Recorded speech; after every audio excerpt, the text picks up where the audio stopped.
Good evening, Parkland. Today is Friday, December 2nd, 2022. In this episode of Parkland Profile, we'll be recapping the Thanksgiving holiday, exploring local responses to climate change, and learning how to make ice cream at the Udder Bar. I'm your host this evening, Chloe Chase, and Parkland Profile starts now.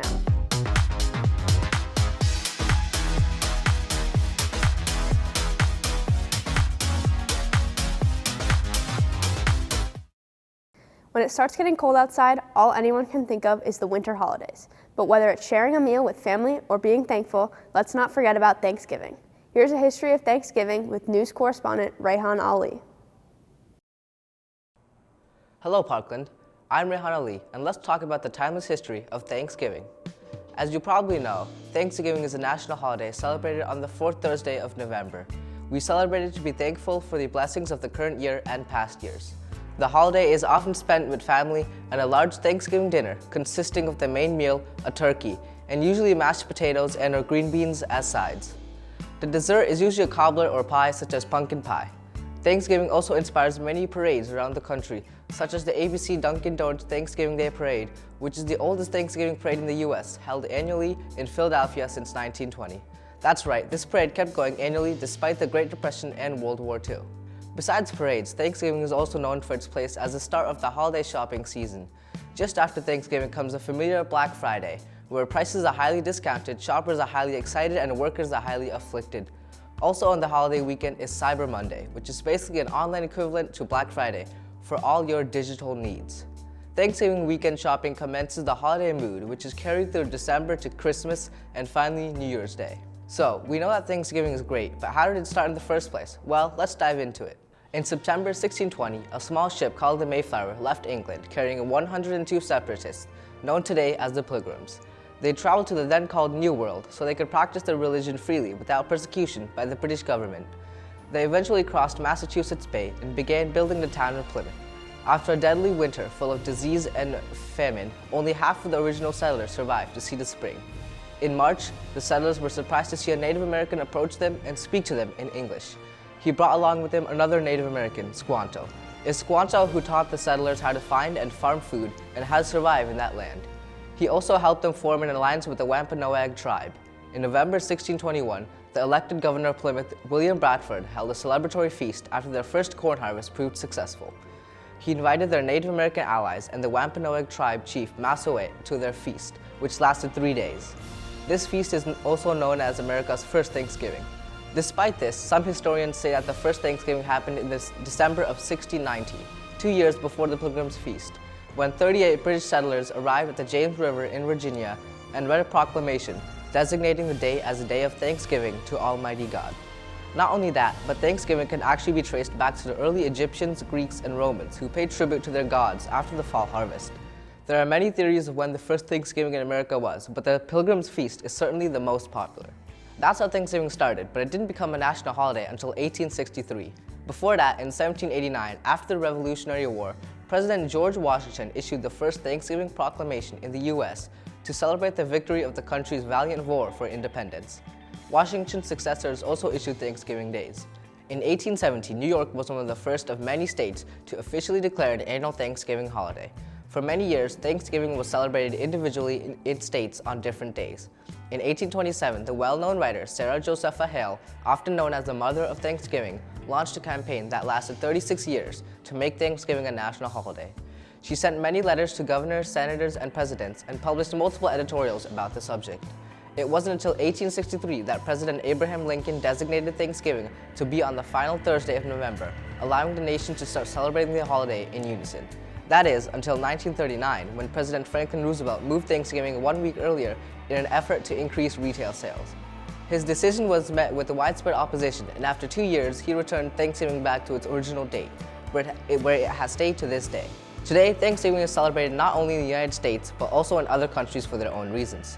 In Canada, Thanksgiving was celebrated on November 6th and then set earlier than that, but after World War I, it was on the same week as Armistice Day, so it was moved to the second Monday of October. In Australia, Thanksgiving is celebrated on the last Wednesday of November, a tradition that was spread to Australia by American whaling ships. That's all I have for the history of Thanksgiving. Thanks for watching. Thanks, Rehan. Local businesses around the Lehigh Valley are responding to climate change in a variety of ways in order to protect our environment. Now over to Luca Pettin with the story. Climate change is an issue affecting everyone, from national companies like Amazon and Microsoft all the way to your local candy shop. We spoke with Amy Barnett from Josh Shirley Candies, and she told us what they're doing to be energy efficient. Change our lighting within the store. As you can imagine, in a retail store, lighting is really important, and we just recently removed all of our older light bulbs, and we now have energy efficient LED light bulbs in the entire store. Climate change and air quality are closely related. Groups like the Lehigh Valley Sustainability Network are helping improve air quality in our area by working with municipalities and corporations.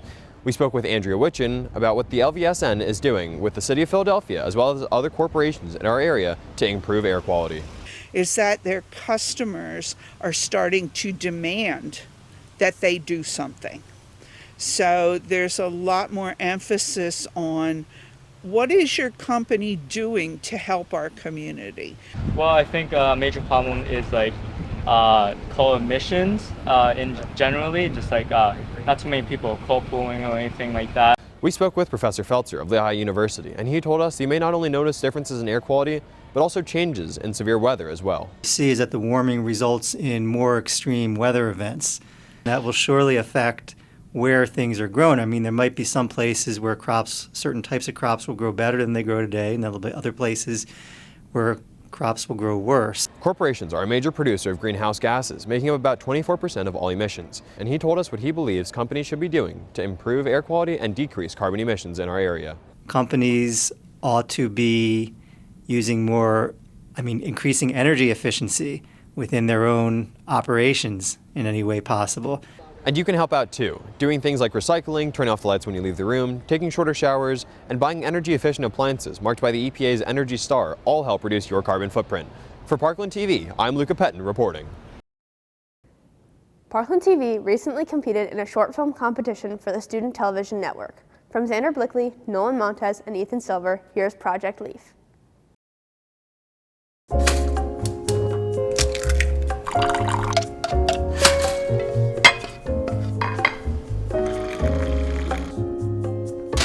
I was reading. Oh, what's up, Jake? Dude, what are you doing in my house? I've been to your house a million times before. You think I don't know where you keep the extra keys? Dude, that is so messed up. Besides, I thought we should spend some quality time together, work on a history project. Seriously, you waltz into my house at 7 in the morning, make yourself breakfast, and then read the newspaper. Who even reads the newspaper? I do. Besides, you look a little hungry.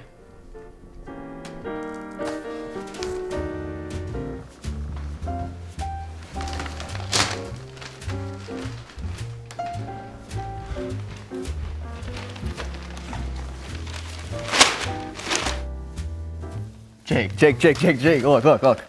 Dude, what now? Don't we have a history project we should be doing? We'll do it later, dude. This looks way more important. Dude, look. Capable Youth for Hire. Special time traveling mission? Top secret? It's in the newspaper. It's not exactly top secret. Blah, blah, blah. Waivers, abilities, responsibilities, liabilities. There's too many abilities on here. Dude, all it says is to find and press on the leftmost leaf to the right of the tree. This is the worst set of instructions I have ever seen. Well, look, this is all we got. Let's go. We got this, all right?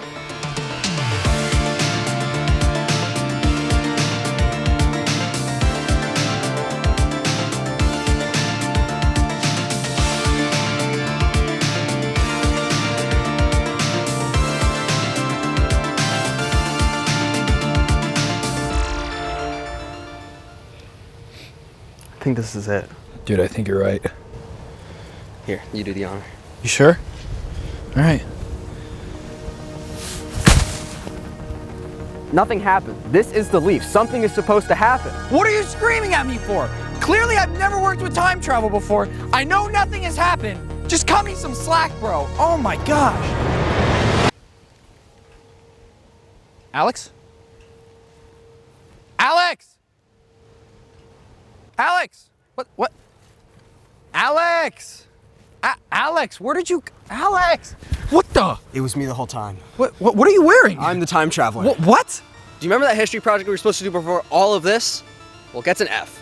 Now, I'm sorry I dragged you into all of this. We should have done it from the start. I'm sorry. Dude, it's okay. We can still finish this. I have an idea. Hey, Alex. We should really get started on our history project that we got to do. Xbox?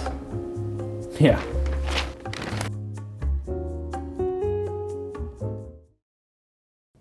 Bacon, one of the most popular breakfast foods, was recently celebrated in our community. Here's news correspondent Julius Columna with how Bacon Fest is being celebrated.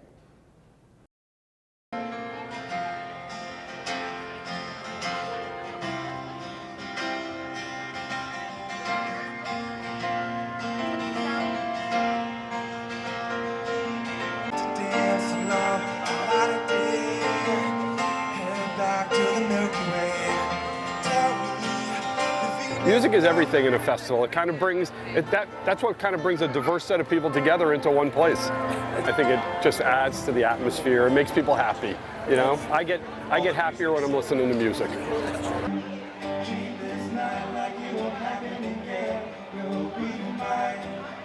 Music kind of lifts everybody's spirits. It doesn't matter if you're French, African, or anything like that. You can connect to music despite not knowing maybe what the lyrics are. And so we're just trying to spread goodness and positivity through that and change the world, basically.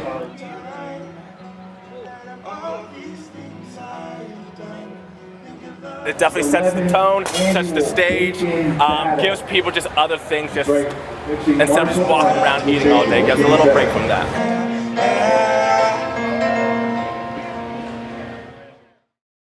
Thanks, Julius. Bacon is not the only food enjoyed here in the Lehigh Valley. Parkland TV had the opportunity to talk to the owner of local family business, The Udder Bar, about everything from how he creates new flavors to what encouraged him to open his business. Now over to news correspondent Xander Blickley with an exclusive tour. This is Xander Blickley from Parkland TV, and we're here at the Udder Bar talking with Mike DeLong about everything from how they got their name to how they make their ice cream.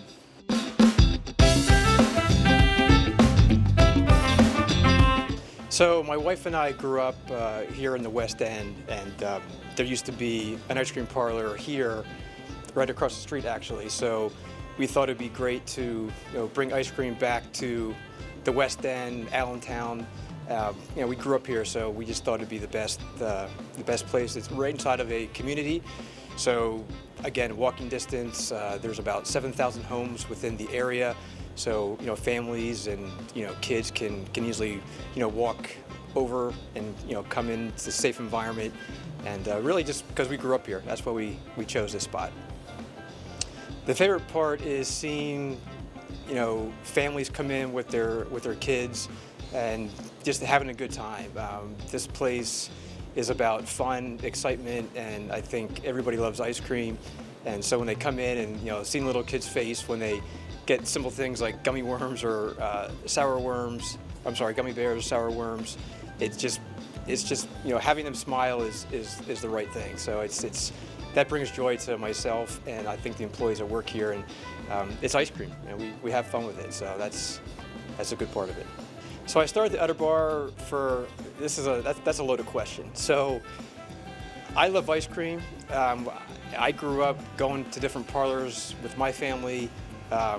My first date with my wife was actually an ice cream parlor, and ever since then we've just been going to different parlors, trying different places. We went to different states.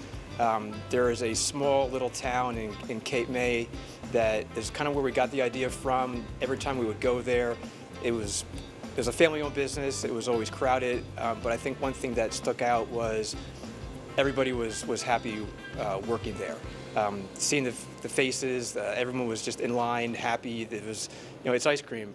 But to make a long story short, I've always wanted to open up my own business. I love ice cream, and it was kind of the right place at the right time. What have I learned? Patience. I think that's the biggest thing. Dealing with employees to the operations, shortages from cost of goods. And I think patience is the best word there. You have to, things come and go, but at the end of the day, you have to look at what's ahead and what's happening, and just be patient of what's going to happen in the future. And I think patience is the biggest. I think I've learned that the most is having patience and taking things as they come, and don't get ahead of yourself. So we get all of our mix from a local dairy, and actually right behind me I have two batch machines that we make ice cream daily. I can get about 4 boxes at a time. So on a typical day, we probably make anywhere from 30 to about 50 boxes a day, depending on the volume, if it's the time of year. Right now it's a little bit slower, but summertime we're probably making about 60 boxes a day. But everything's from a local dairy here. We get it shipped here, and then we put it in the machine, and then we just add our flavors, add our inclusions, and that's where we come up with some of the neat ideas for the ice cream. What is unique about us is my goal going into this was not to do kind of your ordinary ice cream parlor. I mean, I think if you go, not even just around here, but all over, a lot of it is just sundaes and scoops. But I also want to bring back, waffles and ice cream. So we've got, 4 or 5 items from the bubble waffles down to Liège waffles, sundaes and sandwiches. So I think that's what makes us unique, and definitely our customer service. We interact with the customers. But at the end of the day, it's the products that we sell and how creative that we get with our flavors or our options. We have apple dumpling sundaes to regular scoops of ice cream, and a lot of unique things in between. We do a lot of market research to see kind of what's trending in the ice cream world, and we try to bring that to the Valley, again, to give it a different spin on the ice cream parlor. Honestly, I get a lot of it from the customers as well, because sometimes I pay attention to what they're ordering, maybe certain toppings that might go together, so I kind of take note of that. And also the grocery store is my biggest friend.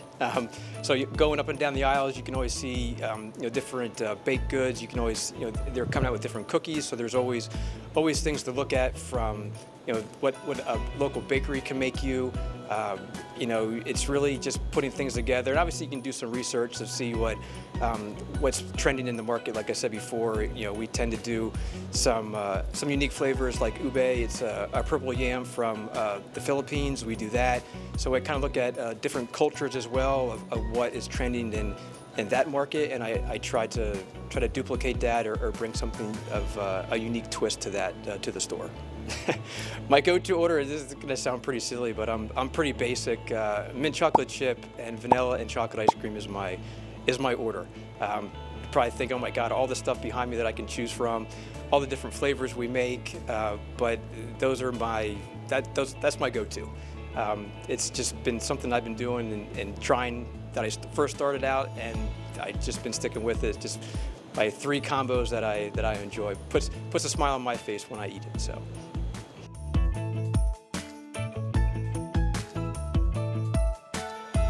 You ready? Oh yeah, I'm ready. All right, let's Make go. some ice cream. All right, so the first thing we do is we get our bladder of ice cream. All right. So this is a 2.5 gallon bag. Gotcha. So what we'll do is just kind of give it a little shake to kind of mix up the butter fat. Pop the top here, and then we just slowly pour this in. And then today we're going to make a little bit of coconut ice cream. Ooh. So we pour this in. You can kind of smell how kind of sweet that is a little bit. Yeah. So just go a little bit slow so it doesn't spill. Got to get every little drop. So.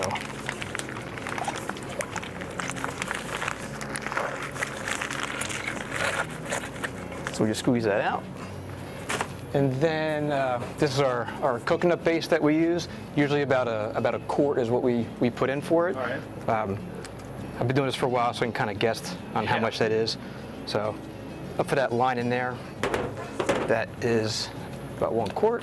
So we just put that in here, and we turn the machine on, and this will take about 8 to 9 minutes. It takes about roughly about 4 to 6 minutes to get kind of up to temp, and then it starts to get cold, and it starts to kind of poof up, and that's kind of when you know it's getting ready to draw out. So we push all the coconut in there. And what we do is we just set this to 9 minutes. It's only my second run today, so I know it's going to take a little bit longer because it's not as cold. All right. So we'll set it to 9 minutes. We'll start that timer, and we set the refrigeration of the freezer going, and the compressor kicks on, and then now what we do is wait. Gotcha. About 8 minutes. We open up the chute here. We put the box here. Then we just, as it comes out, then we just kind of smooth it out with the spatula. All right. Put the top on it, and you got your coconut ice cream. Awesome. That's it. You ready to go? I'm ready to go, man. All right, let's do this. Let's do it.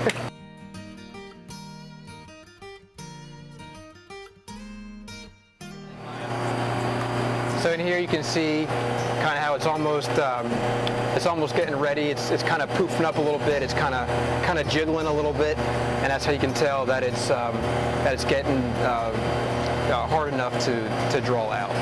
Usually when it kind of sticks up a little bit is when it's almost ready.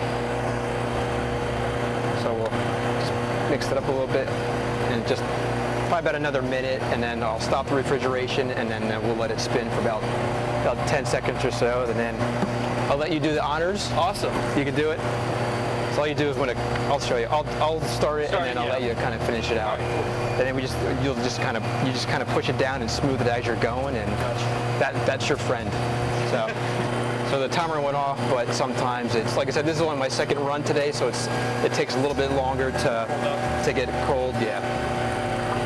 It also depends on the weather outside. Like in the summertime, it takes a little while to get it colder because the water coming in is still warm. Yeah. All right. So this is just about ready. So what I'm going to do is I'm going to turn off the refrigeration. And it takes a couple seconds. And then once that shuts off, what it does is now it's just spinning, getting some air in there, getting it kind of fluffy a little bit. I'll wait a couple more seconds. And then what we'll do is we'll open up the chute a little bit. Then it just kind of pours out. And then you just kind of go like this. Yeah. There you go. You can try. On your first day, you're making ice cream. I know, right? So we'll open this up a little bit. Let it come down. Flatten it all out. There you go. Yep. Just flatten it out in the corners and then just smooth it out. And then as it comes out, just keep on doing the same thing. How am I doing? Oh, you're doing great, man. I'm gonna get the job. I think you're on the right track. Let's go. You're working hard. All right, so. All right, so now you can push that down. Yep. And then just push it over and move that over to the side. Yep. And then we'll smooth it out then when we're done. All right. Then this time we'll go a little faster because you're a pro already. Yeah. Yep. Just keep on pushing it down. Yep. There you go.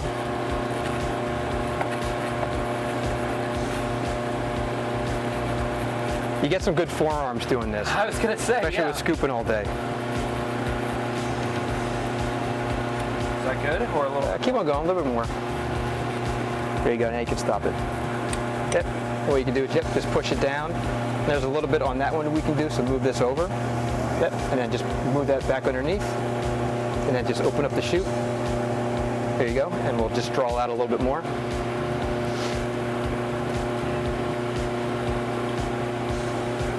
Yep, and once it stops, then you can close the chute. So there we go. Awesome. That is fresh, homemade coconut ice cream. Ice cream. Wow. You're a natural. I am. I'm gonna go into business now. There we go. You're all set. So what we'll do then, we'll just turn that off, and then I'll show you kind of just how we finish it. We just kind of smooth that a little bit. It's almost like you're a pro too. I try. 2.5 years of making it, so it's 60 boxes a day on average. Wow. Yeah, we do that probably about 3 or 4 hours, up maybe 5 hours a day, depending on, like I said, the volume and what we have to make. Jeez. So a batch will do about 2 boxes? Yeah, so this is a 24 quart. Okay. So this will do about 5 gallons of ice cream. Awesome. So each one, sometimes again, depending on how much air is in it as you're drawing it out, sometimes it might be like here.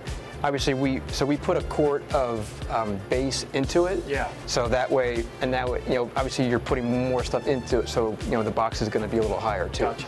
So, but that's what we do every day. Awesome. Appreciate it. Thank you. Thank you. Not a problem at all. Wow, this ice cream tastes utterly delicious. From the Utter Bar in Allentown, I'm Xander Blakely. Back to you, Chloe.